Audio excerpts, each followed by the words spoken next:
మృగ ఎతకడం అది కావాల్సింది. అది పరిత అంతటా వెతుకుతున్నాడు. ఎందుకంటే అంతటా వెతకాల్సిన వాడేవాడు, అంతటా ఉన్నాడు కనుక. అది పరీక్షితుడు పేరు, అంత చక్కగా ఉన్నాడు కనుక. అంతటా భగవంతుడిని అన్వేషించిన వాడే శ్రోత అయితే, సుకుడు వద్ద అయితే భాగవతుడు. సుకుడు అంటే పక్షి. ఏమిటో మన శాస్త్రంలో జ్ఞానం ఎప్పుడు పక్షుల్లో ఉన్నట్టే వచ్చింది. పరిశీలించారా? కృష్ణేజుర్వేదాన్ని నైత్రీయ సంఘాలు పేరు తిత్తిరి పక్షుల నుంచి వచ్చింది. చాలా ఆశ్చర్యం. అదేవిధంగా శక్తి సప్తశతి ఏది మార్కండేయ పురాణంలో చెప్తున్నామో అది కూడా పక్షులు చెప్పినటువంటి కాదు, పక్షుల రూపంతో ఋషులు చెప్పినటువంటి కాదు. అది ఆశ్చర్యమైన పక్షుల రూపంతో ఋషులు చెప్పారు. ఇక్కడ పక్షికి జ్ఞానులకి ఏదో పోలిక ఉంది. ఈ పోలిక మనకు కొంతమందికి అర్థం కావాలి అంటే దత్తాత్రేయ స్వామి వివరిస్తారు. పక్షికి జ్ఞానులకి ఎలా పోలిక అంటే, పక్షిని చూడండి ఎప్పుడు అది భూమి కట్టదు, పైన తిరుగుతుంది. ఎప్పుడో ఆటలో ఏదో వేస్తే దానికి కావాల్సిన పట్టు చూసుకుని వచ్చి ఆ మాత్రం చూసుకుని మళ్ళీ వెళ్ళిపోతుంది. అలాగే మహాత్ములు భూమి యందు సంచరిస్తున్న లౌకిక వికారాన్ని అంటారు. శరీర యాత్రకు కావలసిన తాప మాత్రంగా తీసుకుని ఈ లౌకిక భూములకు అతీతంగానే వాళ్ళ మనసు విహరిస్తూ ఉంటుంది కనుక పక్షులతో వచ్చారు. కనుక నిరంతరం బ్రహ్మ భూమికలో విహరించేవాడు భక్త సుఖయోగిస్తుడు, శుకుడు. ఆయన వినవాడు మహానుభావుడు పరీక్ష. అందులో వెతుక్కునేవాడే సాధకుడు అవుతాడు. ఎప్పుడు అందులోనే విహరించేవాడే బోధకుడు అవుతాడు. కనుక బోధకుడు శుకుడు, సాధకుడు. అంటే సుఖ మహర్షి అంటే చెరకబొమ్మ వేసేకూడదండి. మన సుఖయోగితో మనం పోల్చుకోవడం చెరకబొమ్మలు వేస్తారు. అంటే చెరకొమ్మకు తిరిగి ముక్కున్నట్టు నాకు ఎక్కడ కనపడలేదు. కానీ ఆయన గత జన్మల్లో రాధాదేవి చేసి చిలక, కృష్ణుడికి రాజు మధ్య తిరిగాడు. ఒక్క పుణ్య విశేషి చేత సుఖయోగి తిరిగాడు. ఇది మన పురాణాల్లో కనపడుతున్న ఒక ఆశ్చర్యకరమైన అంశం. రాధా మధ్య చిలక కృష్ణ కృష్ణ మొట్టమొదటి అది రాధా రాధా చిలక బృందావనం. అప్పుడు రాధమ్మ గురించి కృష్ణం వద రాధేది మా వద, కృష్ణ కృష్ణ అనువను. అప్పుడు అలవాటైపోయింది చిలక కృష్ణ అని. పైగా ఉపదేశంగా ఎవరు రాధాదేవి కృష్ణమంతో ఉపదేశించింది. అది పండిపోయి సుఖయోగితుడు ఇప్పుడు మహానుభావుడు. ఇది ఆయన చరిత్ర చెప్తారు. అలాంటి సుఖయోగితుడు బోధకుడు, సాధకుడు పరీక్ష. మరి ఆ పరీక్ష చరిత్ర మహానుభావుడు ఎప్పుడైతే 7 రోజులు మరణం తెలుసుకున్నాడో వెంటనే ప్రయోగోపవేశాలు సిద్ధపడ్డాడు. ఇది తెలుసుకోవడం. మహాత్ములు జీవితంలో ప్రతి క్షణం కూడా ఎలా ఉంటారో తెలుసా? నిత్యం సన్నిహితో మృత్యు. రేపు చేద్దాం, ఎల్లుండి చేద్దాం, వాయిదాలు లేదు. మృత్యు పొంచి ఉంది, ధర్మం ఇప్పుడే చేస్తాం. అదే నిత్యం సన్నిహితో మృత్యు కర్తవ్యం ధర్మ సంగ్రహ. ధర్మాలను ఆచరిస్తారు. మృత్యు దగ్గర ఉంటే మనం తొందరగా పరిచయం చేసుకుందాం అన్నట్టుగా ధర్మాచరణ చేస్తారు. రేపు చేద్దాం, వాయిదాలు ఉంటారు. అలా ఉన్నవాడే ఇంతవరకు. ఇప్పుడు ఇంకా స్పష్టంగా తెలిసిపోయింది 7 రోజులని ఎప్పుడో ఇది నా భాగ్యం. ఇంకా 7 రోజులను పండించుకోవాలి అని పరమ పావన గంగా తీరానికి వెళ్ళారు. ఏ స్వామి పాదములను ఉద్భవించడం చేత పరమ పావన అయి సమస్త పాపములను ప్రక్షాళన చేస్తున్నదో ఆ స్వామిని స్మరిస్తూ ఆ గంగమ్మ ఒడ్డున తాను ఉపవిష్ణుడయ్యాడు.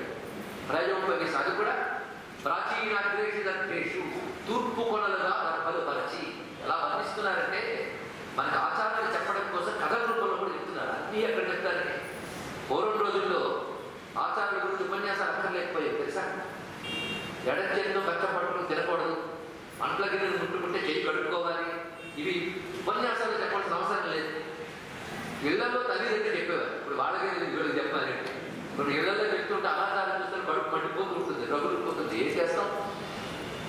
అలాంటి పరిస్థితులు ఉన్నాం. వాళ్ళల్లో కష్టాలు తినేవాడు ఇలాంటి పరిస్థితులు. ఇవన్నీ ఎవరు చెప్పాలి? కాబట్టి ఉపన్యాసం వేదిక పెట్టి ఉపన్యాసాలు చెప్పాలి. వాటితోనైనా ఎవరు బాగుందని ఇక్కడ అవన్నీ ఇళ్లలో ఉండేవి. ఇప్పుడు అక్కడే కలుగుతాయి. అన్నీ ఏం చెప్పాలని ఇక్కడ చెప్పాల్సి వస్తుంది. ఎప్పుడు కూడా సాధన చేయాలంటే ఆసనం ఎలా ఉండాలి అంటే కంబళి ఆసనం కానీ, అదేవిధంగా దర్భాసనం కానీ చెప్పారు. అంటే రాయి మీద కూర్చొని ప్లాస్టిక్ చాపలేసి కూర్చునేవి, వాటి మీద కూర్చుని సాధన చేస్తే ఫలించదు. తెలుసుకోండి. ఎన్నో జపాలు చేసాం కానీ ఏం ఫలించలేదంటే ఎందుకే? కడవనిండా నీళ్ళు పోస్తుంది కానీ తగ్గితే రంధ్రం ఉన్నది గమనించట్లేదు. నీళ్లు పోయడం చూస్తున్నావు కానీ రంధ్రం ఉన్న కన్నం రంధ్రం ఉండకుండా ఆలోచించట్లేదు. అది తెలుసుకోవాలి. చాలా మంది సాధన ఎందుకు కొట్టిపోతున్నాయంటే ఇందువల్ల పెద్దలు అందరికీ చెప్పారు అలా చేయాలి. సాధన ప్రాచీనాగ్రేషు దర్భేషు తూర్పు కొనలుగా దర్భపరిచి కూర్చున్నాడు మహానుభావుడు. ప్రాయోపవేశం మరణాన్ని ఆహ్వానిస్తున్నట్టు ఈశ్వర చింతన చేస్తున్నాడు. చుట్టూ మహర్షులు ఉన్నారు. సామాన్యులు ఒక్కొక్కరు కూడా నారదుడు, వశిష్ఠుడు మొదలైనటువంటి మహర్షులందరూ చుట్టూ ఉన్నారు. వాళ్ళ పేర్లు తలుచుకుంటే పొందుపడమా అలాంటి మహర్షులు ఉన్నారు. వాళ్ళ రోజుల్లో వెళ్ళిపోతున్నాను, నాకేదైనా తరించే ఉపాయం చెప్తారని అడుగుతున్నాడు. అంత మౌనం వ్యాపించింది. ఎవరు భరోసా ఇవ్వలేకపోయాడు. ఎందుకంటే జన్మల జన్మలు సాధన చేసిన భగవంతుడు వారం రోజులు ఎక్కడ దొరుకుతాడు? అది రోజులు గడుస్తున్న కొద్దీ సాధనకి అవకాశం తగ్గిపోతుందని బాధపడతారు. మనం ఇంకా ఉంది కదా రిటైర్మెంట్ చూసుకుందాం అనుకోవచ్చు. మొదట్లోనే తర్వాత మాత్రం వస్తుందా? ఇప్పుడు మొక్కై వంగండి మానే వంగున పెద్దలు చెప్పారు కదా. అది మొదటి నుండి సాధన చేసేది తర్వాత వస్తుంది. కనుక రిటైర్మెంట్ అంతా మొత్తం దానికే అయిపోతానండి అన్నాడు. కానీ సాక్షి కాదు, వేరే విషయం. ఎన్ని ఉదాహరణలు మాత్రం. సరే, మొత్తానికి ఆ పరిస్థితిలో ఉన్నటువంటి వాడు ఒక్కరు భరోసా ఇవ్వలేకపోతే ఆ సమయంలో వీడు అదృష్టం పడింది. ఎదురుగా ఒక ఆవిడ పొరవాడు ఎంత అందంగా ఉన్నాడు, సౌహార్యమైనటువంటి శరీరంతో ఉన్నాడు. కానీ దృష్టి ఎటో ఉంది. పరమాత్మ దృష్టి పెట్టి ఉన్నాడు, బాహ్య దృష్టి లేదు. నిత్యం ప్రసన్న వదనంతో ఉన్నటువంటి వాడు, మందహాసం చేస్తున్నటువంటి వాడు. ఇది చెప్పాలి. ఎక్కడైనా యోగులు భగవత్ చింతాపనులు వేషాలు వేసినప్పటికీ మొహం చూస్తే పోల్చి వచ్చాడు. మొహం విరిచిపెట్టినట్టు పక్కకి పెట్టడం ఇవన్నీ కూడా సత్పురుషులు ఉండవు. వాళ్ళు నిరంతరం ప్రసన్న వదనంతో నవ్వుతూ ఉంటారు. అది పరిశీలించారు. ఒక గంచి మహాస్వామి వారు, ఒక భారతీయ చింత మహాస్వామి వారు ముందు నిలబడారు. ఎవరిని చూసినా ఆయన అంత ప్రసన్నంగా చూస్తారు. ఒకసారి చూపుతారు. ఎందుకంటే వాళ్ళ రాగద్వేషాలు ఉంటారు, అహంకారాలు ఉంటారు, పీడా చెప్పేది అని భావం ఉంటారు. అది వాళ్ళ ప్రసన్నంగా చూస్తుంటారు. రెండో చూపు తిప్పుకోరు. అలా సుభయోగితుడి ముఖం ప్రసన్నంగా వెళ్ళిపోతుంది. నవ్వుతూ ఉన్నాడు. ఆహ్లాదిని దృష్టి ఆయన కళలను ప్రసరిస్తాం. అలా ఉన్నటువంటి మహానుభావుడు ఆయన్ని చూసి పిచ్చివాడు అనుకుని కొందరు అవహేళన చేస్తున్నారు, రాళ్ళు విసురుతున్నారు. దూరం నుంచి చూసిన పరీక్షతో పరుగులు వెళ్ళి ఆ రాళ్ళు విసురుతున్న పిల్లలందరినీ పక్కకు దోసి తాను స్వామిని క్షమించడానికి పాదాలపై సాష్టాంగ ప్రణామం చేశారు. ఎందుకంటే మహాత్ములు గుర్తించాలన్నా గుర్తించి నమస్కరిస్తే ప్రసన్నంగా నవ్వాడు. జన్మ పండిపోయింది. మహాత్ముల దృష్టి మనపై ప్రసరించిందంటేనే జన్మ పండిపోయాడు. అతను తీసుకొచ్చి ఆసనంపై కూర్చోబెట్టాడు. పాదాలపై పడి నమస్కారం చేశాడు. కూర్చున్నాడు మహాత్ముడు. ఏమిటయ్యా, ఆవు పాలు పిలికినంతసేపు కూడా అవధూత నిలబట్టే అలాంటి అలా కూర్చున్నాడు. ఏమిటయ్యా అంటే అది పరీక్షిత్ అదృష్టమయ్యా అన్నాడు. దుఃఖపడకపోతే పరీక్షిత్ భాగ్యవతే. అంతేకాదు వాడు కావాలని కూర్చోదు, పరీక్షిత్ అదృష్టం కూర్చోబెట్టింది మహాత్మ. అందుకే నేను ధరించేది ఎలాగా అని నిజాయితీగా తపన పడే వాడికి ఎలాంటి కలియుగంలోనైనా భగవంతుడు తప్పకుండా ఆదుకుంటాడు అనడానికి ఒక్కటే పెద్ద ఉదాహరణ. ఈ సన్నివేశం భాగవతం అర్థం చేసుకోవడానికి ముఖ్యమైన సన్నివేశం. గురుయోగం ఎలా వస్తుందో చూడండి. ఈశ్వరానుగ్రహం లేదు, గురువు దొరకడు. గురువు అనుగ్రహం లేదు, ఈశ్వరుడు దొరకడు. రెండు నిజమే. అందుకు తన వద్దకు రప్పించుకోవాలి అంటే పరమాత్మ గురువును తానే పొందుతాడు. ఇక్కడ నా గురువు ఎవరా కూర్చోలేదు పరీక్షిత్తు. దైవం దగ్గరికి ఎలా వెళ్తానా అని కూర్చున్నాడు. అందుకు ఈశ్వరుడిపై దృష్టి పెట్టు, ఈశ్వరుడు గురువును పొందుతాడు. అంతేగాని నా గురువు ఎక్కడ దొరుకుతాడు వెతికి ఇప్పుడు వీరు కూడా తయారవుతాడు. వేషాల గురువులు ఎక్కువ అయిపోయారు. అందుకు ఈ శివాయి గురువైన పరమేశ్వరుని శరణ పెడితే సంప్రదాయబద్ధంగా శాస్త్రబద్ధంగా సరైన జ్ఞానాన్ని చెప్పే గురువుని ఆయన పొందుతాడు. పంపలేదు. ఒక్క ఈ సన్నివేశాన్ని ఎంత భావన చేయలేదు. మహత్సంగస్థ దుర్లభో దుర్గమో అమోఘశ్చ అన్నాడు. దుర్లభం అగమ్య అమోఘశ్చ. దుర్లభో అగమ్యో అమోఘశ్చ అన్నాడు. నాలుగు మహాత్ములతో సాంగత్యం దుర్లభం అంటే దొరకడం మహాకష్టం. దొరికితే పోల్చడం మహాకష్టం. అగమ్యం పోల్చుకున్నారా అది వ్యర్థం కాదు. మూడు శబ్దములు అందంగా ఇచ్చారు. దుర్లభ, అగమ్య, అమోఘ. పోల్చడం మహాకష్టం, దొరకడం కష్టం, పోల్చడం కష్టం. ఒకసారి పోల్చుకుని దొరకపుచ్చుకున్నారా అది వ్యర్థం కాదు. ఏం కావాలి? మూడు లభించేది. దుర్లభమైన సత్పురుషుడి సాంగత్యం దొరికింది. ఆయన కూడా పిల్లలు రాళ్ళు వేస్తారు అనుకుంటే కాళ్ళు పడ్డాడు. పోల్చుకున్నాడు. పిల్లలు పోల్చారు. చూసారు ఇక్కడ పోల్చుకున్నాడు. అగమ్యమైంది, ఇంక అమోఘమైంది. అప్పుడు స్వామి నాకు ఆయుధ జిల్లుకి వచ్చేసింది. 7 రోజులు వెళ్ళిపోతాను. ఎలా ధరిస్తాను? ఆర్తి అక్కడ ఎలా ధరిస్తాను? నాకు భరోసా ఏంటి? ఏం చేస్తే ధరిస్తాను అని అడిగితే పైగా మహాత్ములు జన్మ జన్మలు సాధన చేసిన అక్కడ పరతత్వం నాకు 7 రోజులు ఎలా దొరుకుతుందయ్యా అంటే ఒక్కసారి చూసుకునేందుకు మాట అన్నారు. 7 రోజులు ఏం చేసుకుంటావయ్యా? నీకు అద్భుతమైన మాట ఎక్కడ? 7 రోజులు ఏం చేసుకుంటావు? నీకు కథ చెప్పనా? ఖడ్వాంగుడు అనేటువంటి రాజయోగి ఉండేవాడు, రాజర్షి. ఆయన దేవదానవుల సంగ్రామంలో దేవతలకు సాయం చేశాడు. వారికి సాయం చేసినందుకు దేవతలు ఏదైనా వరం కోరుతూ ఉన్నారు. నాకేం కావాలయ్యా? మోక్షం కావాలన్నాడు. అది మేము ఇవ్వలేమన్నాడు వాడు. సరే నా ఆయువు ఎంతుందో చెప్పాడు. ముహూర్త కాలం మీద నీ ఆయువు ఇది చెప్పారు వాడు. సరే చాలా అది దేవతలు ఆయన కోరిన వరం. ఆ క్షణంలో తన రాజ్యానికి వచ్చాడు. మరుక్షణంలో తన రాజ్యభారాన్ని పుత్రుడికి అప్పచెప్పాడు ఒక మాట. ఎందుకంటే తనదైన బాధ్యతని మరొకరికి అందించకుండా పారిపోతే భగవంతుడు కూడా క్షమించాడు. తాను బ్రహ్మనిష్ఠుడే వెళ్ళిపోతే వేరే విషయం, కానీ ఇంకా భౌతికమైన ఒక స్పృహ ఉన్నప్పుడే చేయవలసింది. మహానుభావుడు వెంటనే పుత్రాదులకి బాధ్యత అప్పగించి ఏకాంత స్థలానికి వెళ్ళి పద్మాసనం వేసుకుని ఏ విధంగా సాధన చేశాడో కొద్దిగా వర్ణిస్తున్నాడు సుయోధుడు. తన మనస్సుని ఇంద్రియముల నుంచి మరల్చి బుద్ధి యందు నిలిపి, బుద్ధిని పరమాత్మ యందు నిలిపి ఆ మూర్తికాల పూర్తిలో పరమాత్మ నేర్పైపోయాడు. సరే ఎంత సులభం ఏంటి? మనస్సుని ఇంద్రియాలని మరల్చి బుద్ధి అందు పెట్టి బుద్ధి పరమాత్మ పెట్టి ఇంతేనా? పక్కా నిద్రలే పడగండి ఇలా వెంట రాజ్యాన్ని అంత తేలిక అనుకున్నారా? చెప్పడం చాలా తేలిక. మనస్సు పరమాత్మ మనస్సు అంటే పచ్చడి చేసినంత తేలిక. ఇంద్రియాలను మనస్సును మరచి పరమాత్మ చెప్పడం అంటే చిన్న విషయమా? కచ్చి తీరం పరాక్షకారి స్వయం 199.9 మంది బుద్ధి ఎప్పుడు ప్రపంచమే పరిగెడుతుంది. కశ్చిత్ ధీర, ఎవడో ఒక్క ధీరుడు మాత్రమే పరమాత్మ తిప్పుతాడు. వాడే అంతర్ముఖ సమారాధ్యాన్ని అమ్మవారిని తెలుసుకోగలిగిన ధీర సమర్థిత. అటువంటి ధీరుడు ఎక్కడ దొరుకుతాడు? అలాంటి ధీరత్వం ఉన్నవాడు తెలుస్తాడు. అలాంటి ధీరుడు అత్వాడు. ఆయన అప్పటికప్పుడే సాధన చేయలేదు, అప్పటికప్పుడే సాధన చేస్తే అసలు ఫలించు. అప్పుడే అకాలంటే ఎలాగా అంటే అంతకు ముందు ఆయన రాజుగా ఉన్నప్పుడు కూడా ఈ సాధన కూడా కలిసి ఉండేది. ఇది ఆలోచించవలసిన అంశం. ప్రతి వారికి అసలు బోధ ఇక్కడ ఉన్నది. తన రాజధర్మం తన పాలన చేస్తూ తన శౌర్యాన్ని చూపిస్తున్నప్పుడు కూడా తన యోగాన్ని, తన సాధనని, తన లక్ష్యాన్ని మర్చిపోలేదు. లక్ష్యం పెట్టి పట్టడం అవుతారు. దానికి అనుగుణంగానే ధర్మవంతుని జీవితం గడుపుతూ సాధన చేశాడు. అంతేగాని చివరి దశలో ఒక్కసారి పరమాత్మ దృష్టి వెళ్ళిన తర్వాత ధరించాడు. మొదటి నుంచి ఉండాలి. ఉన్న తర్వాత కొంతకాలానికి అదే ఉండాలి ఆ స్థితి. ఖడ్వాంగుడు ఆ విధంగా ధరించిపోయాడు. ముహూర్త కాలంలోనే ఖడ్వాంగుడు ధరించినప్పుడు 7 రోజులు ఏం చేసుకున్నాడు. అంత భరోసా. ఇక్కడ గురువు శిష్యుడిని ఎలా చూడాలి అనేది ఈ కథ ద్వారా మనం చూస్తున్నట్టు. అంతేగా శిష్యుడు వచ్చి నేను ధరించిన వెంటనే మహారాష్ట్రం 5 ఇప్పాసం పళ్ళుగలు చూద్దాం అని వెబ్బేరు భయపెట్టి కూడా తెలుసుకోవాలి. అలాగే పరమ సులభంగా నేను ఉన్నాను కదా, ఏం పర్వాలేదు, 1000 రూపాయలు కట్టి అత్యాది మహాప్రమాదం. ఇది చెప్పే తీరు ఎలా ఉండాలంటే శిష్యుడికి భరోసా ఇవ్వాలి. ఈ రోజుల్లో 1500 శక్తిపాతం 2000 మోక్షాలు ఇచ్చే పాపాలను తయారు చేస్తున్నారు. వాళ్ళు కూడా రాజకీయ నాయకులుగా ఒక నెట్వర్క్ ఉంటుంది. దాంతో లారీలో జనాలు తోలుకొస్తాయి. అప్పుడు అభినయం పరాయమన్న వాళ్ళ దగ్గర నేర్చుకున్నాం మనం కూడా. వాడి నిజానికి ఏ డబ్బు ఉండదు, డబ్బు ఉన్నట్టు కుట్టుకుంటూ వస్తాడు. నేను ప్రార్థించింది మీకు నడువు అంటాడు. వీడు పరమరాత్రి అడుగుతాడు. బాగుపడిపోయింది అంటాడు.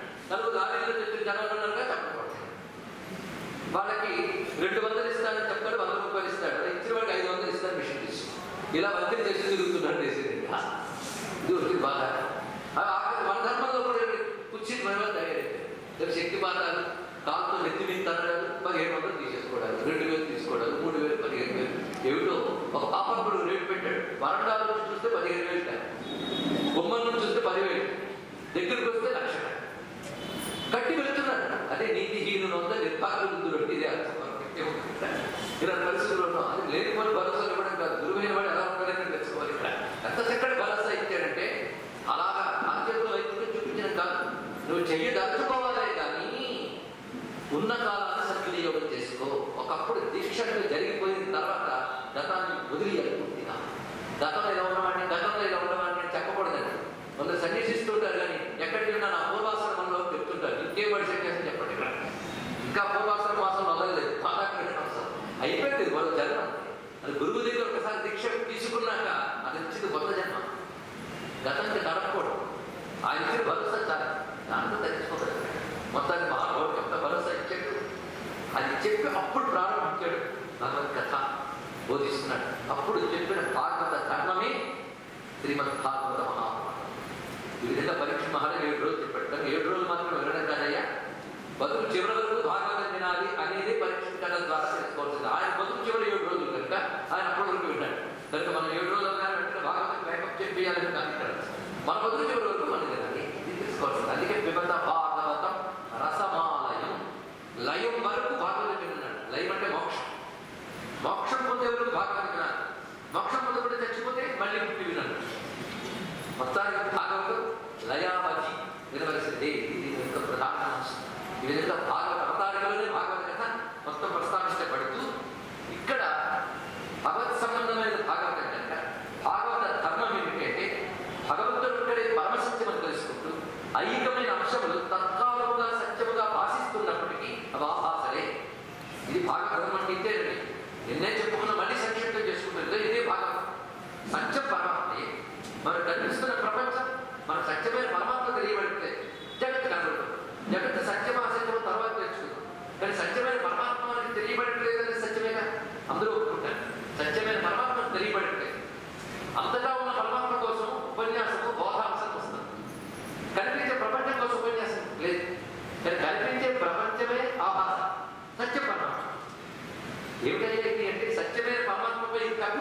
కనుక దీని యందు లీనమై, దీనికి ఆధారమై, దీనికి అంటకుండా ఉన్న పరమాత్మకి నిరంతర చింతన చేయు. ఇది భాగవతం పరిగణించాడు. కనిపించిన ప్రపంచం యొక్క లీనమై దీనిని నడిపిస్తూ దీనికి అంటకుండా దీనికి అతీతంగా ఉన్నవాడు పరమాత్మ అని నిరంతరం తెలుసు భావన చెయ్యి. ఇప్పుడు చెప్పింది అర్థమైందా? నేను తెలుగులోనే చెప్పానని నేను అనుకుంటున్నాను. తెలుగుగా అర్థమైతే వేదాంతం కాదు. మనం కనిపిస్తుంది పడవచ్చు.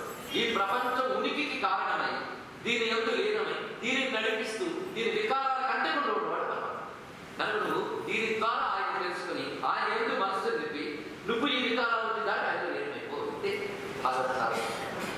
దాని క్లుప్తంగా చెప్పాడు. దీని నుంచి ఎలా పెడతావు వెనక్కి అంటే ఒక్కొక్కటి పరిహరిస్తూ సత్యవస్తువుని పరమాత్మ గురించి విచారణ చేస్తూ ఉంటే ఆ విచారణ ఆ భగవత్ తత్వాన్ని తెలుసుకుంటూ ఉంటే ఇప్పుడు అసత్యం గురించి ఆలోచించడం మానేసి సత్యం గురించి ఆలోచించేది బాగుంటుంది కదా.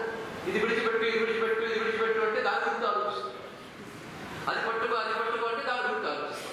ఏది విడిచిపెట్టాలనే సబ్జెక్ట్ని విడిచిపెట్టి ఏది పట్టుకోవాలనే శాస్త్రం చెప్తే దాన్ని పట్టుకో అయిపోయింది. ఇంతే సింపుల్ ఆచార్య సాధన. నువ్వు పరీక్ష పట్టేందుకు ఋషుల కష్టంతో పడ్డారు. ఋషులు ఏం చెప్పారు? కనిపించుతున్న ప్రపంచం మిథ్య, అది నీకు అనుభవానికి రాలేదు.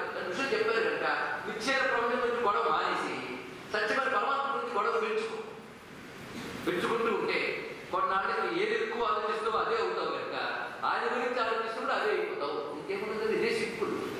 ఇంతే భాగవతం అంతా పడ్డాడు. బృందావనానికి వెళ్ళినప్పుడు కోతులు కనబడుతుంది అక్కడ. ఈ కోతులు చష్మా కోతులు అంటారు. వాడు కళ్ళజోడు లాగేస్తుంటాయి. దాని టెక్నిక్ అది. అయితే కళ్ళజోడు లాగేస్తే కళ్ళజోడు వదలదు. మీకు బాగా పడుతుంది. దానికి ఏం చేయాలంటే దాన్ని వదిలేసి చెప్పకుండా పట్టుకోవడానికి మరో వస్తువు చూపించాలి. మీరు స్వీట్లో లడ్డూ పెట్టారనుకోండి, అది చూసి చేతుల్లో కళ్ళజోడు పెట్టేసి వదిలేసి దాన్ని పట్టుకోండి. కళ్ళజోడుతో ప్రయోజనం లేదు, దానికి తెలుసు. అది వస్తే ఇది వదిలేసి అలాగే మనకి కళ్ళజోడు అని చెప్పినట్టుగా ప్రపంచం వదిలే అని చెప్తే మనం వదలం. అంతకంటే మొదలైన పరమాత్మని పట్టుకో నిత్తే ప్రపంచం ఎప్పుడైనా వదులుతాం. ఇది తెలుసుకోవాలి. భాగవత ధర్మం నిత్తే ఇక్కడ కనుక భాగవత అర్థం ఏంటంటే చెప్పాలంటే బృందావనం కోతులు కూడా దింపాల్సి వస్తుంది. ఏం చేస్తారు? అలా నిరంతరం చింతన చేయి. కనుక ఏం చేస్తారు? నేను 7 రోజులు నీకు ఒకటే మీరు చెప్తాను. ఎవడు సత్య వస్తువు వాడిని చెప్తారు 7 రోజులు. అంతే సాధన కాదు. ఆధ్యాత్మిక సాధన అంటే ఏదో అటు ఇటు తిరగద్దు. నిరంతర చింతన మరొకటి కాదు. నిరంతర చింతన అంతే చాలు. మాట్లాడటం వచ్చా ఆయన గురించి మాట్లాడు, చూడటం వచ్చా ఆయన గుర్తులు చూడు, వినడం వచ్చా కదలి, ఇంకేముంది ఇక్కడ? ఆలోచించడం వచ్చా ఆయన గురించి ఆలోచించు. నేను ఇక్కడ ధ్యానం అనే శబ్దం ఏదైతే ధ్యానం అంటే చాలా పెద్ద శబ్దం. నేను మెడిటేషన్ అంటే కానీ ఒప్పుకోరు అంటే అతను మార్చేసి ఒప్పుకోవాలి. ఇవి చేసి చాలు ఇక్కడ. అంతే భాగవత ధర్మం అనేది కాదు. కానీ సత్యవస్తువు నిరంతరం చింతన చేయి చాలు. పెంచుకోతాం. అది పెంచుకో. 7 రోజులు నీకు తపస్సు చేస్తానన్న సరే. భాగవతం చివరికి వెళ్ళిపోతాం. అప్పుడే చివరిగా మొత్తం భాగవతం కన్నాడు పరీక్ష మహారాజు. ఫలశ్రుతి చెప్తున్నాడు ఏమిటంటే నీ కథ విన్నాను, ధన్యుడిని అయిపోయాడు. ఇంకా నన్ను తక్షకుడు కాటు వేయడు, తక్షక సర్పం కాటు నాకు ఉండదు అన్నాడు. అంటే మొత్తం భాగవతం పెట్టే పరిచయం ఏంటంటే పాములు కాటు వేయవు. అదే దాని ఫలం. భాగవతం పరిచయం ఏంటి? తక్షకుడు నాకు కాటు వేయడు. ఇది చెప్పాడు. ఆఖరి గమనించండి. ఆఖరికి వస్తుంది. ఆఖరి అమరావతిలో చెప్తామో లేదో ముందే చెప్పేస్తాడు. పైగా ఇక్కడ కూర్చున్న పరిచయం ఏంటో ముందే చెప్తే తర్వాత కథలో ఆయన వెళ్ళిపోవచ్చు. నిన్న పరీక్షించి ఏమయ్యాడు అంతే చేయాలిగా. పరీక్షిత్ అన్నమాట ఏంటి? నన్ను తక్షకుడు కాటు వేయడు. వేయలేదా అంటే అన్నాడు ఆవేశంతో తాదాత్మ్యంతో. వేయలేదా? వేసింది అంటే పరీక్షిత్ అబద్ధమాడాడా? లేదు. దీని అర్థం ఏంటంటే నీ భాగవత కంటే వినంత వరకు నేను మరణించే లక్షణం కలిగిన దేహమే నేను అనుకున్నాను. ఆ భ్రాంతులు ఉన్నాను ఇంతవరకు. ఎప్పుడు నువ్వు భాగవతం ప్రారంభించే వరకు ఉపయోగించా. భాగవతం విన్న తర్వాత దేహానికి అతీతమై మరణము లేని ఒక అమృత స్వరూపం ఉంది. దాంతో తాదాత్మ్యం చెందిపోయాను. అంతకుముందు దేనితో తాదాత్మ్యం? మృత లక్షణము కలిగిన దేహంతో ప్రపంచంతో తాదాత్మ్యం. మొత్తం నీకు విన్నాక ఈ తాదాత్మ్యం పోయి అమృత స్వరూపంతో తాదాత్మ్యం చేయాలి. అంతవరకు మృత లక్షణమైన దేహాన్ని నేను అనుకున్నాను కనుక నన్ను తక్షకుడు కాటు వేస్తాడు అనుకుని కూర్చున్నాను. ఇప్పుడు మొత్తం విన్నాక తక్షకుడు దేనిని కాటు వేయలేడు, అది నేను. దేనిని కాటు వేస్తాడు, అది నేను కాదు ఎరుపు కలిగింది కనుక నన్ను తక్షకుడు కాటు వేయడు అన్నాడు. అది ఫలశ్రుతి భావం. అంటే దేహాస్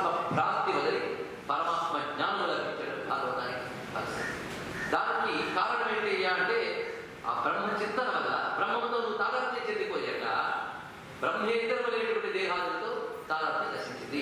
అది ప్రపంచంతో తాదాత్మ్యము బంధము, పరమాత్మతో తాదాత్మ్యము మోక్షము. అంతే ఒక్క మాట. కనుక నా మోక్షం గ్యారంటీ వాడి తాదాత్మ్యం దేంతో పెట్టుకున్నావు? ప్రపంచంతో. అది వదిలించుకుని ప్రయత్నం చేయి. పరమాత్మతో తాదాత్మ్యం. ఇది భాగవతం యొక్క సమగ్ర సారాంశం. ఇది సుఖయోగితులు చెప్తూ అసలు భాగవతాన్ని చెప్తున్నారు. ఇంతవరకు అసలు భాగవతం లేదా? అంటే ఎప్పటి కూడా మాయమాయిగా ఎప్పటికీ సరిగ్గా మహామాయ గురించి మాట్లాడుతున్నాం కదా. అసలు భాగవతం ఇక్కడ వస్తున్నది. ఈ అసలు భాగవతం ఇది చతుశ్లోకి భాగవతం చెప్పబడుతుంది. ఇప్పటికి ఎన్ని భాగవతాలు చెప్పినా శ్రద్ధగా విన్నవాడిని మళ్ళీ చెప్పక్కర్లేదు. నాకు తెలిసి భాగవతాలు 4 వారు వ్యాసుడికి చెప్పడం ఒకటి చెప్తున్నాం. అదేవిధంగా సూతుడి సౌనకాలకు చెప్పడం చెప్తున్నాం. 2 అయిపోయి. ఇక శుకుడికి వ్యాసుడు చెప్పాడు. ఏం చెప్పాడంటే చెప్పాడు అన్నామంటే శుకుడు ఇప్పుడు పరీక్షకి భాగవత సారాన్ని చెప్పాడు. అటు భగవంతుడు 27 అవతారాలు చెప్తాడు. 25 అవతారం అంటే నిన్న మనం చెప్పుకున్న 22 13 కలిపాడు. అంటే అయిపోయింది. 25 అవతారాలు చెప్తూ ఇది భగవద్ అవతారం. ఈ అవతారాల ద్వారా భగవంతుని యొక్క గుణ, లీల, రూప, మహిమ, తత్వం ప్రతిపాదించబడుతుంది. ఈ అవతార కథను నువ్వు ఎప్పుడు మననం చేసుకుంటూ ఉంటే ఆయన రూప, లీల, గుణ, తత్వ మాధుర్యాలతో తాదాత్మ్యం చేసుకుంటాం. అప్పుడు నిరంతరం భగవద్గీత మనం అందులో కనబడేటువంటి భగవన్ నామస్మరణ, ఆ రూపధ్యానం, ఆ తత్వాన్ని అనుసంధానం చేసుకోవడం. అందుకే ఒక లీల ద్వారా ఇది వినిపిస్తుంది. దీన్ని పట్టుకుంటాం, ధరించిపోతాం. ఇదే చేశాడు. ఇదే భాగవతం. 25 అవతారాలుగా ఇది శుకుడు చెప్పినటువంటి సంక్షిప్త భాగవతం. ఆ శుకుడు చెప్తున్నాడు మొట్టమొదటి భాగవతం నారాయణ బ్రహ్మం చెప్పాడు. ఆ భాగవతం ఇప్పుడు చెప్తున్నాను విను అన్నాడు. ఈ భాగవతం చాలా చిన్నది, 4 శ్లోకాలు. ఎంత హాయండి. ఒక అధ్యాయంలో 70 శ్లోకాలు ఉంటే చదవమంటే కష్టం. అయితే 12 స్కంధాల కంటే బెటర్.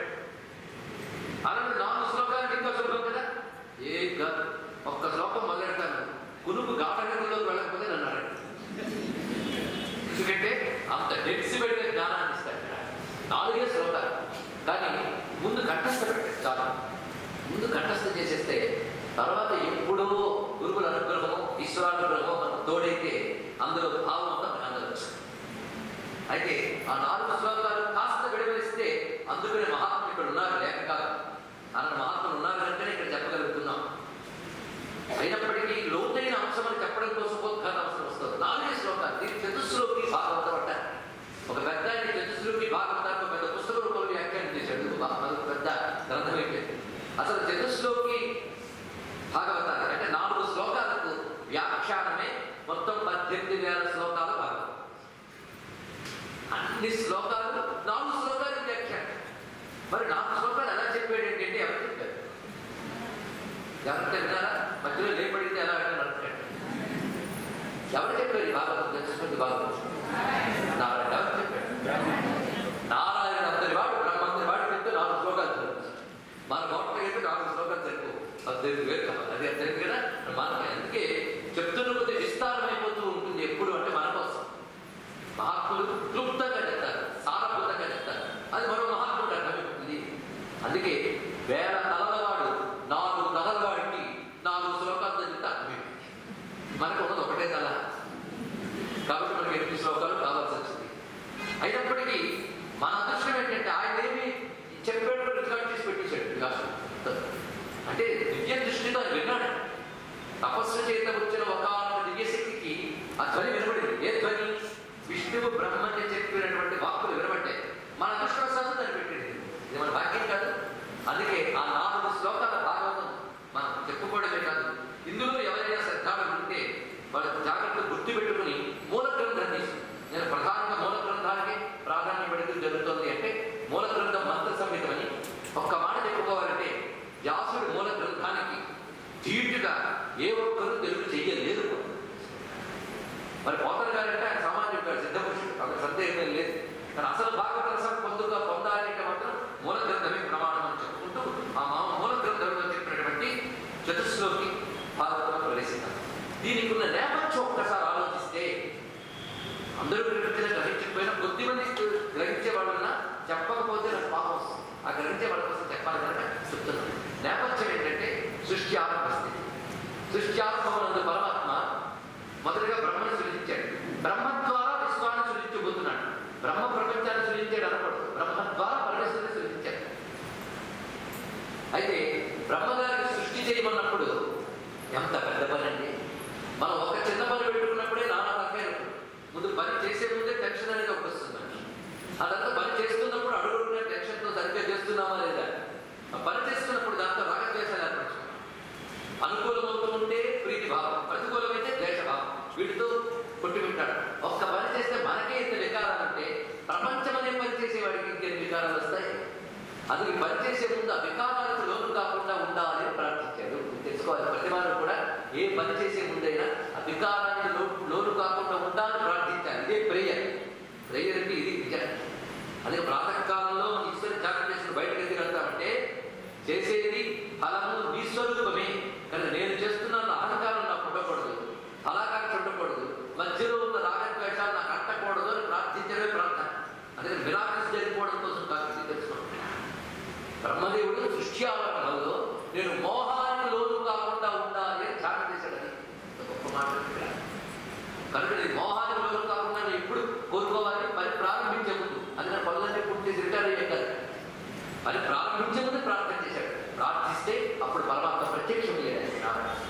ప్రత్యక్షమై నేను ఒక జ్ఞానాన్ని ఇస్తున్నాను, ఈ జ్ఞానం మనసులో పెట్టుకుని పని చేయి, ఆ పని బంధించదు. అది భాగవత జ్ఞానం ఇక్కడ చెప్పబడుతుంది. ఈ భాగవత జ్ఞానాన్ని ఎవడు మనసులో పెట్టుకుంటాడో వాడికి సత్యవస్తు పరమాత్మ తెలియబడుతుంది. మిగిలినవన్నీ ఆయన వల్ల నడిచేదే తప్ప మన నిర్వాహాలు కావు తెలుసు. ఆయన వల్ల నడిచేటప్పుడు శక్తి అంతా ఆయనే అయినప్పుడు ఆయన వేరేగా ఉంది ఈ ప్రపంచం. ఇది ఆయన నిత్యాన్ని చిత్తజ్యోతి సర్వ బ్రహ్మమే స్థితి నిత్యాన్ని చాలా సింపుల్. దీన్ని 4 శ్లోకాలు చెప్తున్నాడు విష్ణువు. తెలుసుకునే ప్రయత్నం చేద్దాం. నారాయణాయ పరమాత్మ కూడా 4 శ్లోకాలకు ముందు కొన్ని ఉపోద్ఘాతాలు ఇచ్చాడు. 2 శ్లోకాలు ఉపోద్ఘాతాలు, మొత్తం కలిపితే 6వది. జ్ఞానం పరమదృశ్యం మే యద్ విజ్ఞాన సమన్వితం స రహస్యం తదంగంచ గృహాణ గణితం మయా. ప్రథమ శ్లోకం. నేను చెప్పబోతున్నది ఒక జ్ఞానాన్ని చెప్తున్నాడు. ఆ జ్ఞానం ఏది అంటే విజ్ఞానంతో కూడిన జ్ఞానాన్ని చెప్తున్నాను అన్నాడు. ఏమిటంటే విజ్ఞానంతో కూడిన జ్ఞానం, జ్ఞాన విజ్ఞానం. ఇదే భగవద్గీతలో జ్ఞాన విజ్ఞాన యోగం. అక్కడ శంకరుడు చాలా అద్భుతంగా వ్యాఖ్యానం చేస్తారు. మన బాధ లేకుండా జ్ఞానము విజ్ఞానము అంటే ఏమిటి అంటే శాస్త్రజనితమైనటువంటి విషయంలో తెలుసుకుంటే జ్ఞానం, అది అనుభవానికి వస్తే విజ్ఞానం అన్నాడు. అంతే. అది ఆ అనుభవానికి రావడానికి తగ్గ విధంగా నేను జ్ఞానాన్ని చెప్తున్నాను. తదంగం స రహస్యం. ఆ రహస్యమైన జ్ఞానాన్ని దానికి అంగం అంటే సాధన ప్రక్రియను కూడా నేను చెప్తున్నాను. ఇది నువ్వు స్వీకరించు. దీని ద్వారా నేనంటే ఏమిటో యథార్థ స్వరూపం తెలియబడుతుంది. యావానః యథాభావో యద్రూప గుణకర్మక తథైవ తత్వ విజ్ఞానం అస్తుతే మదనుగ్రహ. ఇది కూడా ఉపోద్ఘాత శ్లోకం. నేనంటే ఏమిటి, నా ఉనికి ఏమిటి, నా రూపమేమి, నా గుణములేమిటి, నా చేష్టలేమిటి, ఇవన్నీ కూడా నా అనుగ్రహంతో నీకు తెలియబడుతున్నాయి. భగవంతుడు తెలియాలన్నా ఆయన అనుగ్రహం ఉండాలి. నా అనుగ్రహంతో నీకు తెలియజేస్తున్నాను, విను అని ప్రారంభిస్తున్నాడు. 4వ శ్లోకం. ఉపనిషత్తుల సారం అంతా ఇది ఉంది. మొత్తం బ్రహ్మసూత్రాలు ప్రస్థానాలే అన్నీ 4. ఏమి లేదు అసలు. నిజానికి 4తో చెప్పచ్చా అంటే ఒక్కదాంట్లో కూడా చెప్పచ్చా. ఇదే సూతపాలుడు సూత సంహిత అనే గ్రంథంలో వేదాంతం ఇచ్చారు. పురాణాల్లో దేనికి భాష్యాలు లేవు. ఒక్క సూత సంహితకు మాత్రమే భాష్యం విద్యార్థులు వారు భాష్యం. ఈ సూత సంహితని శంకర భగవత్పాల్ వారు 18 మార్లు చదివి బ్రహ్మసూత్ర భాష్యం. ఏకసంతాగ్రహం శంకర భగవత్పాల్ వారి సూత సంహిత 18 మార్లు చదివి ఎంత గొప్ప గ్రంథం. ఆ సూత సంహిత సర్వోపనిషత్తులు ఉంటాయి, అన్ని సాధారణాలు ఉంటాయి. చెట్టు చెట్టు ఒక మాట అంటాడు. మొత్తం వేదాంతం అంతా కలిపి ఒక్క వాక్యంలో చెప్పనా అంటాడు. సౌరుడు ఉత్సాహపడ్డారు. వాళ్ళకు మన ఉత్సాహం కలగలేదు. 7 రోజులు ఉపన్యాసం ఒక్క వాక్యం చెప్పేసి వెళ్ళిపోతాయి. వాళ్ళ ఒక్క వాక్యంలో చెప్తారు వినన్నాడు. చాలా ఉత్సాహపడ్డారు సౌరకాది మహర్షి. ఒక్క మాట చెప్తున్నాను చూడు, సర్వం బ్రహ్మమయ జగత్. ఒక్క మాట, అంతా బ్రహ్మమే. అంతే ఒక మాట అయిపోయింది. మరి ఒక్క వాక్యంతో పోయేదానికి ఉపన్యాసం ఎందుకంటే ఆ ఒక్క వాక్యం అర్థం కావడానికి ఇది కావాలి అయిపోయింది. అందుకే ఆ ఒక్క వాక్యం 4 శ్లోకాలు చెప్పినట్టే ఎక్కువ చెప్పినట్టే లెక్క. అర్థం చేసుకుని ప్రయత్నించేద్దాం. అహమేవాసమేవాగ్రే ప్రారంభించారు. అహమేవ ఆసం ఏవ అగ్రే. ఆసనం అంటే ఉన్నాము అని అర్థం.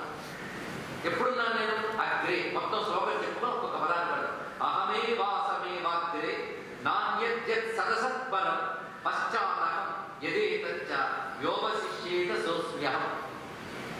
అహమేవ ఏవ అని చెప్పడం చాలా ప్రధానం. నేనున్నాను అంటే నీతో పాటు మరొకడు ఉన్నాడు అనడానికి అవకాశం ఉంటుంది.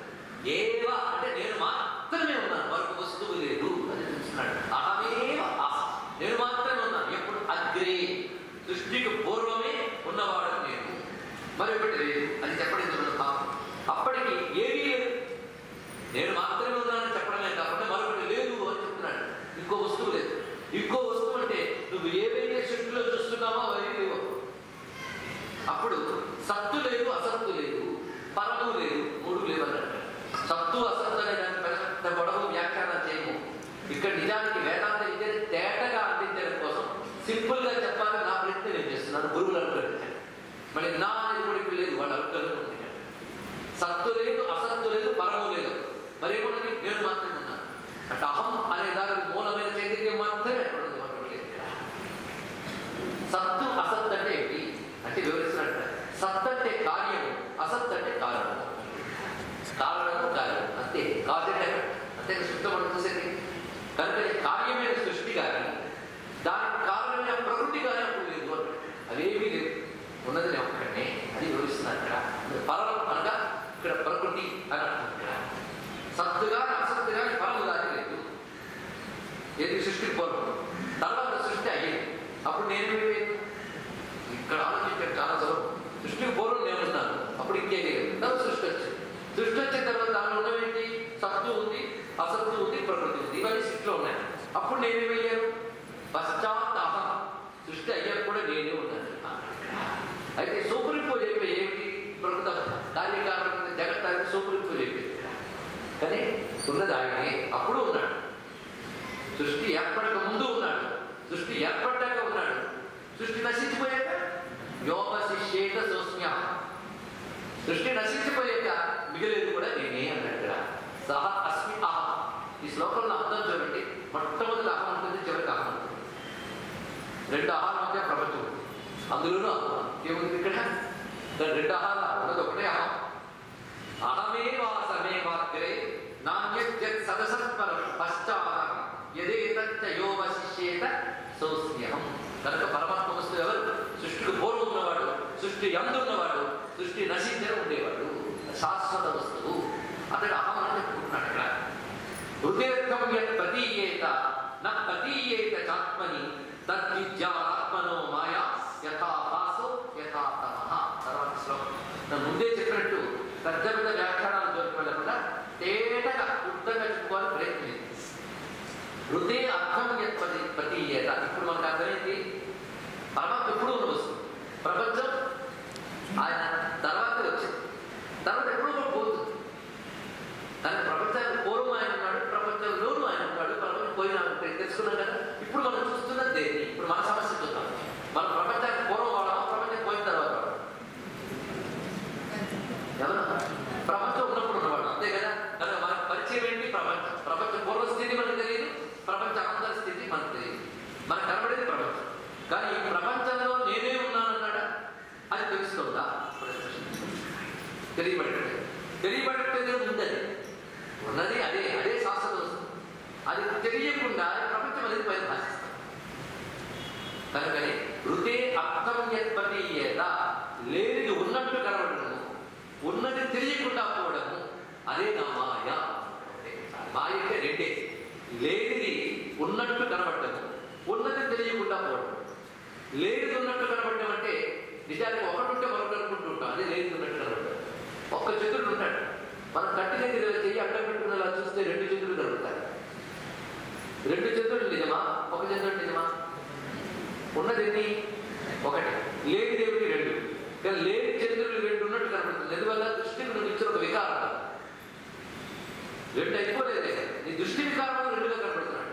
అది పరమాత్మ సత్యవస్తువు అక్కడ ఉన్నప్పటికీ అది నీకు తెలియబడకుండా లేని ప్రపంచం ఉన్నట్టు కనబడుతుంది. హృదే అర్థం యత్పతీయేత. హృదే అనే మాటకు అర్థం ఇక్కడ లేకున్నప్పటికీ అర్థం హృదే అంటే వస్తువు అంటూ ఒకటి లేకున్నప్పటికీ ఉన్నట్టు కనబడుతుంది. ఎందుకంటే ప్రపంచం అంతా ఈశ్వరమయమైనప్పుడు ప్రపంచం వేరుగా కనబడుతుంది. ప్రపంచం లేదని కాదు, ప్రపంచం పరమాత్మగా తెలియబడకుండా ఉంది. అది ఇందులో అర్థం. ప్రపంచం అంతా మిథ్య అంటే చెప్తున్న నేను, వింటున్న మీరు ఏముంటారు. ఇక్కడ భావం ఏంటంటే ప్రపంచాన్ని పరమాత్మ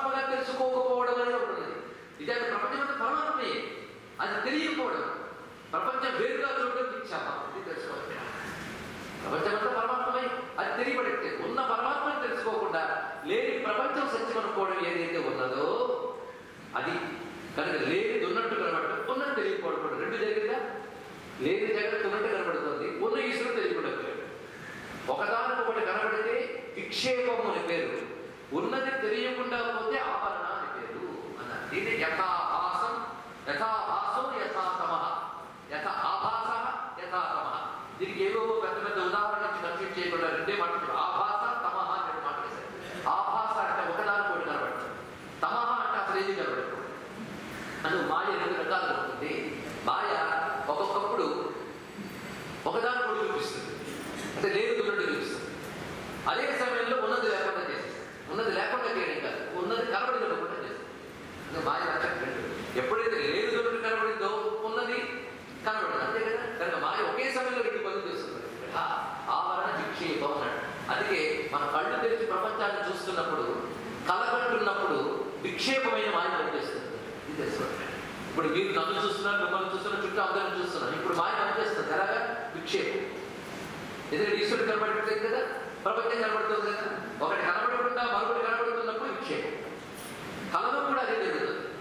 ఇప్పుడు సుషుప్తిలో వెళ్ళిపోతాం గాఢంగా, అప్పుడు మాయ ఉంది. అప్పుడు మాయ మీద ఆవరణ, అప్పుడు విక్షేపం లేదు. ప్రపంచంలో అయితే కళ లేదు, ఒకదానిలో కనిపించడం ఏమి కనిపించట్లేదు, ఏమీ లేదు. ఏమీ లేదు, పరమాత్మ తెలియబడట్లేదు కదా, అందుకని ఆవరణ మాయ. ఇప్పుడు అర్థమైంది కదా. కానీ ఆవరణ విక్షేపం అంటే ఇది అర్థం చేసుకోవచ్చు. కానీ ఉన్న వస్తువులేని పరమాత్మ తెలియబడట్లేదు, అది మాయాశక్తి. మాయ అనేది ఆయనే. మమ మాయ దురత్యయ. సూర్యుడి నుంచి వచ్చిన కాంతి వల్ల సూర్యుడే చూడలేకపోతున్నాం మనం, అంతేగాని సూర్యుడు ప్రకాశం బాగా ఉంటే అసలు స్వరూపం చూడలేదు. అదే నా నుంచి వచ్చిన మాయ వల్ల నన్ను తెలుసుకోలేకపోతున్నాడు. ఈ ప్రపంచం నా మాయాశక్తితో నిర్మాణం చేస్తే మాయతో ఏర్పడిన ప్రపంచాన్ని పట్టుకుంటున్నారు, కానీ దానికి ఆధారమై ప్రకాశించే నన్ను తెలుసుకోలేకపోతున్నాను. అది నా మాయ. ఇది గుర్తుపెట్టుకుని ఇది ఆ మాయని తెలుసుకుంటూ సత్యవస్తువు అదే విచారణతో గ్రహించడం మొదలు. అది వివరిస్తున్నట్టు తద్విద్య ఆత్మనో మాయా యథాభాసో యథా. ఇది స్పష్టమైన రెండవ శ్లోకం. మూడవ శ్లోకం అయితే ప్రపంచంలో పరమాత్మ ఉన్నాడు అంటే ఎలా ఉన్నాడండి? టేబుల్ మీద పుస్తకం ఉన్నట్టు పరమాత్మను ఆధారం చేసిన ప్రపంచం ఉందా? కొంచెం ఆలోచించాను. నాకు ఇది అర్థం కాదని ముందే అనుకోవద్దు, చాలా తేటగానే ఉంటుంది వేదాంతం. ఎవరికి అర్థమవుతుంది తెలుసా? నాకు కావాలనుకున్న వాడు నేను బంధువులు రమ్మన్నారని వచ్చాను, నిద్రపోతానంటే వాళ్ళు శ్రద్ధగా వెళ్ళాను. ఏం చూపిస్తున్నాను? మూడో శ్లోకంలో దేనిలోకి ప్రవేశిస్తున్నాం? నా ఎందుకు ప్రపంచం ఉన్నది, నేను ప్రపంచం చూస్తున్నామని నన్ను చూడట్లేదు. అది చూడకపోవడమే ఆభాస తమహ అని చెప్పబడే మనకి అయిపోయింది కదా. ప్రపంచంలో నేను ఎలా ఉన్నానని చెప్తున్నాడు. దాన్ని బట్టి ఆయన ఎలా ఉన్నాడో తెలిసిపోతే ఆయన పట్టుకున్న సులభం కనుక తర్వాత శ్లోకంలో యథా మహంతి భూతాని భూతేషు చావతేష్వన్ ప్రవిష్టాని అప్రవిష్టాని తథా తేషు నతేష్వహం. నిజానికి నిన్నటి నుంచి చతుశ్లోకి భాగవతాన్ని పునాది వేసుకుంటూ వెళ్ళిపోయాం. ఎన్ని మాటలు చెప్పుకున్నాం, గుర్తుపెట్టుకుంటే చాలా దొరుకుతాం. అన్నింటిలో నేనున్నా. ఎలా ఉన్నానంట? అనువృత్తి వ్యావృత్తి అని చెప్పుకున్నానంట. అందయం వ్యతిరేకాభ్య.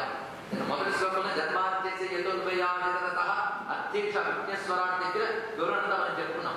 అదే ఇక్కడ చెప్తున్నాడు. నేను అనుప్రవిష్ట అని అప్రవిష్ట. అనుప్రవిష్ట తృష్ణా తదేవ అనుప్రావిశత్. వేదటువంటి మాట. పరమాత్మ సృష్టి చేసి దాంట్లో ప్రవేశించాడు. ఇదొక మాట. సృష్టి చేసి ప్రవేశించేది మనం గృహం కట్టుకుని గృహ ప్రవేశం చేసినట్టు ప్రవేశం చేశాడా? అలా అనుకోవడం. ఇదే గృహం పేరు మన పేరు కనుక మనకు సరిపోతుంది. పరమాత్మ గృహం కట్టినట్టు ఇల్లు ప్రపంచం నిర్మించి దాన్ని దూరేయడానికి దూరితే ఆయన వేరే ప్రపంచం వేరే అయిపోయింది. అప్పుడు ద్వైతం వచ్చేసింది. అద్వైత ప్రతిపాదన చేసినప్పుడు వేరే కాదు కదా, అది ఎలా చెప్తావు? అది చెప్తున్నాడు. కనుక నేను అందులో ప్రవేశించాననేది ఎంత నిజమో ప్రవేశించలేదు అనేది అంతే నిజం. ఇలాంటి కన్ఫ్యూజన్ మాట భగవద్గీతలు ఏం చేసేది ఇక్కడ కన్ఫ్యూజన్ ఆయన కాదు చెప్తున్న మనం అంత స్పష్టంగా చెప్తున్నాడు. మనం అర్థం చేసుకుని ప్రయత్నం చేయాలి. ఏకాగ్రత ఒక్కటి చాలండి. దీనికి ఉదాహరణ నువ్వు చూసే మహాభూతం అనేది అన్నాడు. మహాభూతములు చూడు సర్వజీవుల్లో ప్రవేశిస్తాయి, ప్రవేశించు. అదేవిధంగా ఇది ఉదాహరణ చెప్పాలి అంటే ఒక ఖాళీ కడవని మీరు స్పేస్లో పెట్టండి. మామూలుగా ఖాళీ కడవ ఉదాహరణ చెప్తున్నాడు. చక్కగా బట్టి ఖాళీ కడవని మీరు పెడితే కడవలో గాలి ఉంది. ఉందా లేదా? కడవ చుట్టూ గాలి ఉంది. కానీ గాలి ఎక్కడుంది? కడవలోనూ ఉంది, కడవ బయట ఉంది. కానీ గాలి రెండు చోట్ల ఉంది. గాలి రెండు చోట్ల ఉంది. ఎప్పుడు అంటున్నాను? కడవట్టు పెట్టడం వల్ల గాలికి రెండు చోట్ల నువ్వు కల్పించావు. కానీ గాలి పాపం ఎప్పుడు ఒకలాగే ఉంటుంది. ఒకేలాగా నువ్వు కడవని వికారం పెట్టి గాలికి వికారం ఉంటాయి. ఇప్పుడు కడవ ఎప్పుడు గాలి ప్రవేశించను, ప్రవేశించింది. అది ప్రవేశించలేదు. అలా చెప్తారే, కడవలో గాలి ప్రవేశించింది. ప్రవేశించుకోవడం ఏంటి? ఆ కడవలో గాలి మధ్యలో ఉందనుకోండి, గాలి వాసన వస్తుంది. ప్రవేశించిందిగా, కానీ గాలి ప్రవేశించింది కదా. ప్రవేశించిందా? ప్రవేశించలేదు. అదేవిధంగా గాలి కడవలో ప్రవేశించింది, ప్రవేశించలేదు. ఎలాగో సర్వజీవుల్లో నేను ప్రవేశించాను, ప్రవేశించలేదు. ఇది అంతే. ప్రపంచంలో ప్రతి ఉపాధుల్లో స్వామి ప్రవేశిస్తున్నాడు, కానీ ప్రవేశించలేదు. అలాగే ప్రతి ఉపాధులు ఈశ్వరుడు చైతన్యం ఉన్నది. అదేవిధంగా దానికి అంటకుండా ఉన్నది. ఇది తెలుసుకోవాల్సింది. కానీ ఈశ్వరుడు మనలో ఉన్నాడు అంటే మనం ఏడుపు ఎందుకు వస్తాయా?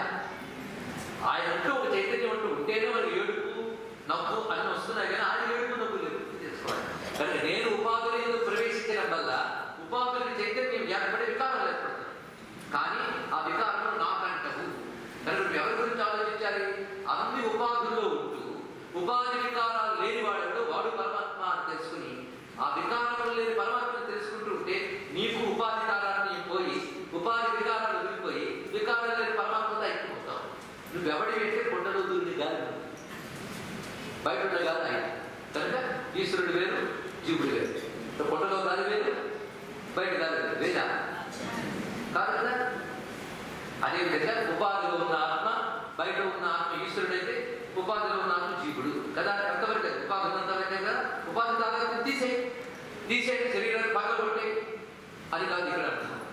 ఈ శరీరం పోతే మరో రెండు శరీరాలు ఉంటాయి లోపల, మొత్తం కలిపేకుండా స్థూల సూక్ష్మ కారణ శరీరాలు కలిపే ఒక కడవ. ఈ శరీరం పోతే అది ఉంటుంది. ఈ మూడు శరీరాలు నేను కాదనే స్పృహ నీకు ఉంటే నువ్వు కుండలో ఉన్న గాలిపైన సర్వవ్యాపకమైన గాలితో తాదాత్మ్యం చెందిపోయి ఉంటావు. తెలుసుకోవాలి. అదే మహాత్ములు శరీరాలు ఉపాధుల్లో ఉన్నప్పటికీ కూడా వాళ్ళ చైతన్యాన్ని శరీరాన్ని పరిమితిగా చూడరు. సర్వవ్యాపకమైన చైతన్యమే ఈ ఉపాధులు వ్యాపిస్తున్నది. కేవలం ఉపాధుల మధ్యలో ఒక ఆవరణ మాత్రమే. ఇటువంటి గాలి అంటే సర్వవ్యాపకమైన చైతన్యాన్ని నేను చూస్తాడు. అది అటువంటి వాడు సర్వజీవుల్లో నన్ను చూస్తాడు. అలాగే నా యొక్క సర్వజీవుల యొక్క చైతన్యమే దర్శిస్తాడు. ఈ మాట యథా మహాంతి భూతాని భూతేషు ఉచ్చావచేశ్వర్. ఉచ్చ అవచేశ్వర్ అంటే అర్థం ఉచ్చ నీటి ఉపాధులు సమానంగా వ్యాపించి ఉంటాడు. మీరు సూర్యబింబం పెట్టినప్పుడు ఒక కుళ్ళు నీళ్ళు పెట్టిన కడవైనా స్వచ్ఛమైన నీళ్ళు పెట్టిన కడవైనా రెండింటిలోనే సూర్యబింబం ప్రసరిస్తూ ఉంటుంది. అవునా? చిత్రం ఏంటంటే అందులో సూర్యుడు ఉన్నాడు కానీ లేడు. కడవలో నీళ్లు పోసారు, సూర్యబింబం ప్రతిఫలించింది. సంతోషం. కానీ సూర్యుడు ఎక్కడ ఉన్నాడు? కడవలో. 10 కడవలు పెడితే 10 సూర్యులు కనబడతారు. అంతే కదా. కనుక అంతమంది సూర్యుడు ఉన్నారు, 10 సూర్యులు.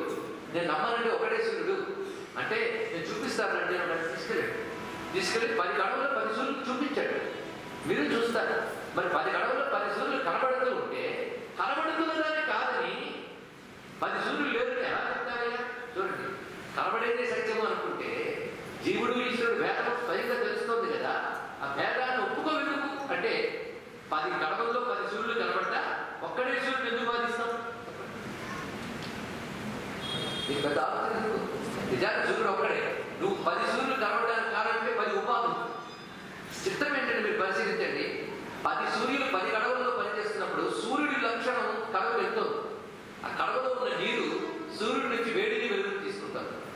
ఈ వేడి వెలుగు కడవలో సూర్యుడు కాదు.